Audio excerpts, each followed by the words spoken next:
दुसरीकडे या घटनेनंतर खरं तर राजकीय घडामोडी या देखील मोठ्या प्रमाणात घडलेल्या आहेत. कालच आपण पाहिलं तर सुनेत्रा पवार यांनी उपमुख्यमंत्री पदाची शपथ घेतलेली आहे, गटनेत्याची निवड झालेली आहे.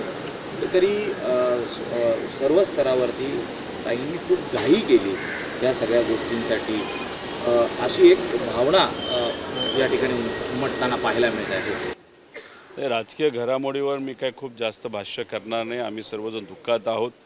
जोपर्यंत 13 दिवस होत नाही तोपर्यंत राजकीय कुठलीही भूमिका तिथं घ्यायची नाही असं आम्ही ठरवलेलं पण आहे. आणि मला असं वाटतं एक परिवारातला व्यक्ती म्हणून ती आमची जबाबदारीसुद्धा आहे.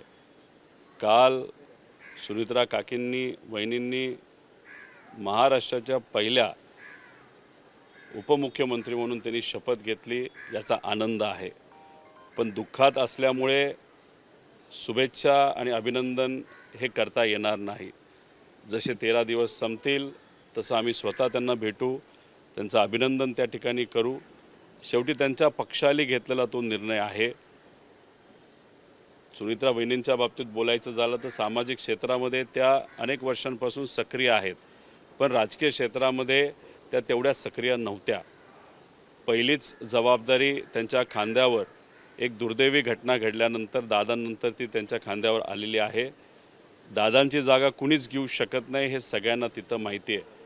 पण सुनेत्रा वहिनींकडे बघत असताना आम्ही दादांनाच बघतो आणि त्या खूप चांगल्या पद्धतीने काम करतील असा विश्वाससुद्धा आम्हाला त्या ठिकाणी आहे. राजकारण काय झालं कसं झालं याच्याबद्दल आज नाही, पण 13 दिवस झाल्यानंतर मात्र या बाबतीत आम्ही स्पष्टपणे त्या ठिकाणी भूमिका घेऊ. पवार कुटुंबियांना या संपूर्ण शपथविधी असेल किंवा इतर गोष्टींची माहिती होती का? कारण विलिनीकरणाची चर्चा काल पवार साहेब देखील म्हटलेली आहे की विलिनीकरणासंदर्भातली चर्चा ही सुरू होती. दादांची इच्छा होती की 12 तारखेला दोन्ही राष्ट्रवादी एकाच मंचावरती एकत्र येणार, हे देखील ठरलेलं होतं.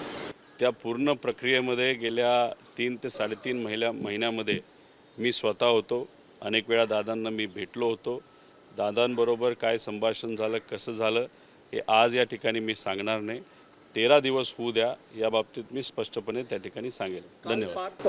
पार्थ पवार सुद्धा बारामतीत बैठक झाली होती, शरद पवार आणि पार्थ पवार कुठेतरी विलगीकरणासाठी पॉझिटिव्ह असल्याची सुद्धा बातमी. हे बघा, मी एवढंच सांगतो, काल आम्ही सर्वजण जे एकत्रित होतो त्या सर्व वेळेमध्ये पार्थ असताना आणि पार्थ नसताना कुठेही राजकीय चर्चा झाली नाही.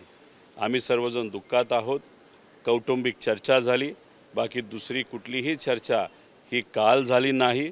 आणि 13 दिवस होईपर्यंत पवार परिवारामध्ये कुठेही राजकीय चर्चा होणार नाही. मराठी बातम्यांसाठी आमच्या चॅनलला लाईक करा, सबस्क्राईब करा आणि बेल आयकॉन दाबायला विसरू नका.